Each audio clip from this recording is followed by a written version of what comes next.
யூடியூப்லேருந்து எனக்கு வீவர்ஸே வர்றதில்ல. நான் என்ன தப்பு பண்ணேன்னு எனக்கு தெரில. ஃபஸ்ட்டெல்லாம் போட்ட உடனே வீவர்ஸ் போயிடும். அதாவது 1 ஹவருக்குள்ள இவ்வளோ வீவர்ஸ் போனா சக்ஸஸ்ன்னு இல்லையா? அதெல்லாம் கிடச்சிச்சு. இப்போ எதுவுமே வர்றதில்ல. வீவர்ஸே போறதில்ல. 1, 2ஓடயே நிக்குது. நான் என்ன தப்பு பண்ணிட்டேனோ, ஒரு வேளை நான் ட்ரெஸ் எல்லாம் இல்லாம ஒரு வேளை டான்ஸ் ஆடிட்டேனோன்னு எனக்கே பயமா இருக்கு. அப்புறம் வந்து தெரிஞ்சும் தெரியாமலும் ஏதாவது பண்ணியிருந்தா சாரி. அதுக்கப்புறம் வந்து இது மெயினா சொல்லணும்னு நெனைக்கிறேன். படிப்புங்கிறது எவ்வளோ முக்கியங்கிறது இந்த யூடியூப்ல கூட நான் ரொம்ப யோசிச்சிருக்கேன். மிந்தி தான் படிக்கல. நம்ம வேலை செஞ்சா திறமையா படிக்காதவங்க கூட வாழ முடியும்னு நெனச்சிருப்பேன். ஆனா இப்ப யூடியூப்ல வந்த பிறகு தான் படிப்பு ரொம்ப முக்கியம் போலன்னு ஃபீல் பண்ண ஆரம்பிச்சிருக்கேன். அப்புறம் வந்து நான்லாம் தூக்கமே இல்லாம 1008 பிரச்சனை, கஷ்டம் எத்தனையோ தடவ சூசைட் பண்ணிக்கணும்னு போனேன். என் மனச மாத்தி இந்த யூடியூப்குள்ள வந்தேன். ஜாலியா இருந்துச்சு. கொஞ்சம் தல வாரணும், சேலை கட்டணும்லாம் தோணுச்சு. இப்ப அது கூட இல்ல போல. அது சில எங்கே போனாலும் ஒரு சிலருக்கு யோகம் இருக்கும். எனக்கு எங்கே போனாலுமே யோகம் கிடையாது. செவுத்துல எரியிற பால் மாதிரி திரும்ப வந்துருவேன்.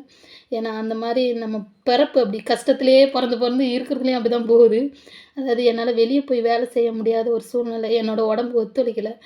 அதனால இதுக்குள்ள வந்தேன். சும்மா ஒரு ஜாலிக்கும் ஆகவும், மனசுல சந்தோஷத்துக்காண்டியும், கொஞ்சம் நம்மளாவது என்னைக்காவது ஒரு நாள் கொஞ்சோல இன்கமிங் சம்பாதிப்போமா அப்படின்னு நெனச்சு தான் வந்தேன். அது கூட இப்படி போயிடுச்சுன்னோனே எனக்கு கஷ்டமா இருக்கு.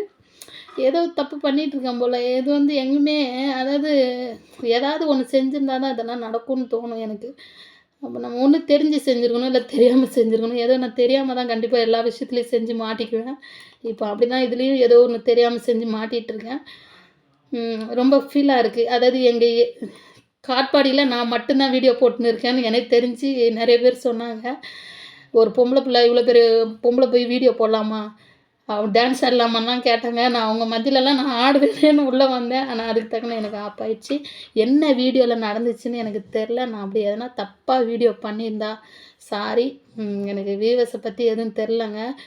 இது இப்படி தான் எல்லாருக்கும் நடக்குமான்னும் எனக்கு தெரியாது. இல்ல எனக்கு தான் நடக்குதான்னு எனக்கு தெரில. இதுவும் கடந்து போகும். இந்த ப்ளவுஸ் இன்னைக்குள்ள முடிக்கணும்.